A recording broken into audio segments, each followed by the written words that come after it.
So as the season started, they were at their strongest, their fastest, and their most explosive you'd ever seen them. They trained all preseason. They were ready. Then the season took over. The games, the travel, and the practice, and all that structured training just stopped. Now 6 weeks in, they looked a little slower. 8 weeks in, the power was dropping off.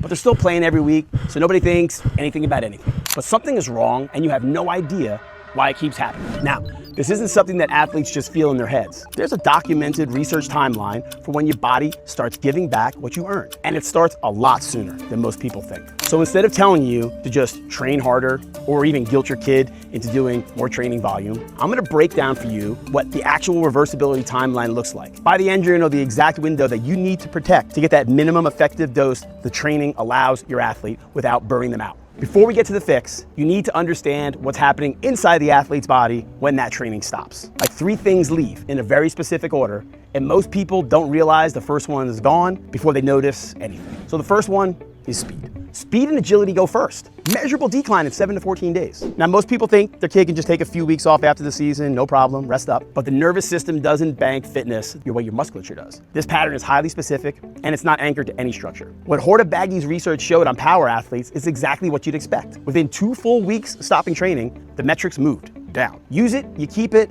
don't use it, and it starts to unwind. And speed is the foundation for every other explosive movement. Change of direction, first step quickness, deceleration, all of it starts with the ability to fire fast. That goes first, everything downstream gets compromised. The kid can't jump as high, their cutting mechanics get sloppy, they compensate with effort instead of efficiency. And that's when the injuries show up. Biology doesn't care what your motivation is at any particular time. The real issue is the nervous system lost its wiring while they were sitting on the couch relaxing. If your athlete's season ends and you're planning on a full break, well, the clock starts the day they stop moving. 2 weeks in this window is when speed starts to slip. That doesn't mean they need to be in full-on training, but it means they need to be doing something that keeps that nervous system firing. Something that's not a grind, but rather strategic. Short sprints, agility drills, explosive movement at speed a few times a week. The fastest way to get hurt is to come back like you never left. So strength looks fine after a month off. Power is already gone, and most athletes don't know the difference until it shows up on the field. Power equals force times velocity. That's the equation.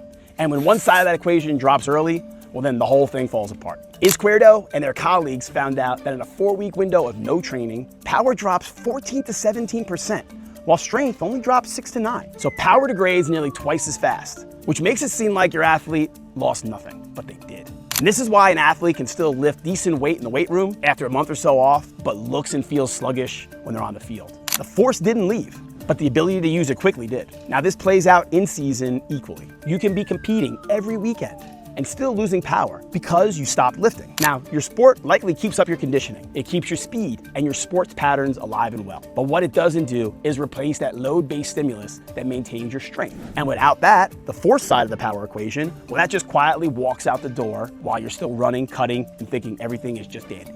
So if your off-season training plan is all grind and no explosiveness, well, then you're maintaining the wrong thing. Strength work is very important, but if they are not protecting power, then that strength is useless when it really counts. Power work doesn't need to be high volume, but it does need to be high intent. So 1 or 2 sessions a week with explosive movements at maximal effort will hold what you built. But the mistake that most of us make is assuming that lifting heavy is enough, and it's not. Power requires that speed under load, and if the training plan doesn't include that, well, then power just leaves anyway.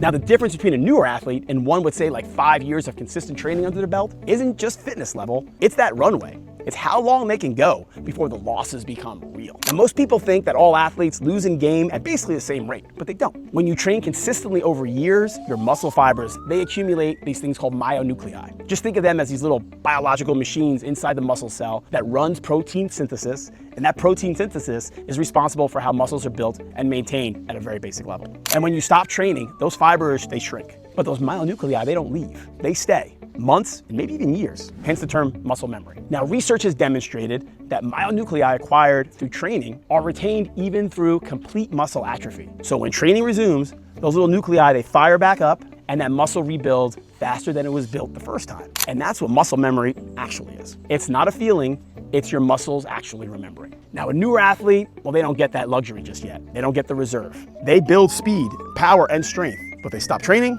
and they lose it fast. Every full break is a real setback and not just a minor pause. This is why we push consistency any day over perfection. The goal is to accumulate enough training years that the body builds the structural reserve to protect itself during breaks. This is also why that start-stop cycle is so expensive. 6 weeks on, 6 weeks off, restart, repeat. Every time you go back to zero, you gotta spend the first 2, 3, 4 weeks just getting back to where you were. You never actually get to compound. You just cycle. And the athletes who make real long-term progress are never the most motivated, they're just the most continuous. For our younger athletes, this is especially true. The off-season is not optional. You gotta keep moving at speed, even if briefly. Look, walking maintains your general health, even twice a week. They think it's about volume, more sessions, more sets, more work to compensate for that break, but that's just not the answer. You don't need to maintain the volume, you need to maintain that signal. So just one high intensity session per week maintains most of what you built for 8 to 12 weeks. Drop that volume 50, 60, even 70%. The frequency can drop till once a week, but intensity cannot drop. That's not optional. Intensity is that signal that the body uses to hold its adaptations. You take that away and your reduced training becomes no different than the no training. That session needs to hit the systems that leave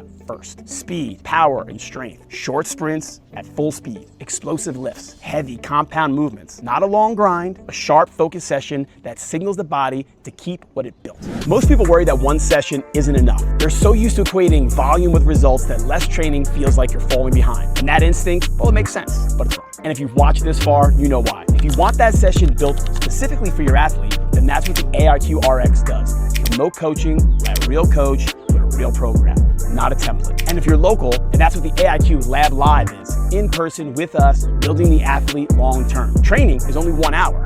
What your athlete does with their sleep, their nutrition, their recovery, their stress, that's what the AIQOS covers. And the 7-day AIQOS reset is where most families start, and it's free. The link is in the description.